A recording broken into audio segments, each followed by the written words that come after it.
আমার নাম স্নিগ্ধা দাস জোয়ারদার। আমার বাড়ি অশোকপল্লী।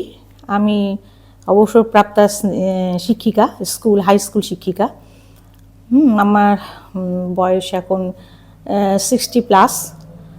আমি এই ফিজিও বেরাতে আসছি। আমার একটা অ্যাক্সিডেন্ট হয়েছিল ছোটোখাটো, তাতে আমি খুব আহত হয়েছিলাম, মানে আমার টোটোর সাথে বাইকের একটা সংঘর্ষে।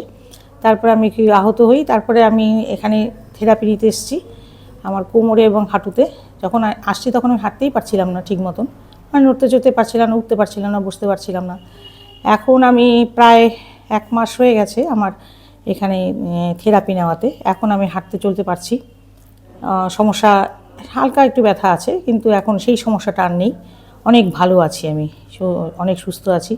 আমি তো ভেবেছিলাম হাঁটতেই পারবো না, কিন্তু এখন দেখেছি যে না, আমার মনে জোর এসছে যে আমি হাঁটতে চলতে পারছি, কাজকর্ম করতে পারছি অনেকটাই স্বাভাবিকভাবে। আর আমার হয়তো সামান্য, মানে 1 সপ্তাহ 2 সপ্তাহ মতো নিলে আমি একদম ফিট হয়ে যাব। এবং এখানে এসে আমার খুব ভালো লাগছে, আমার মনের জোর ফিরে পাচ্ছি যে আমি একজন সুস্থ হতে চলেছি আর কি। এই বলবো, এই বললাম আর কি।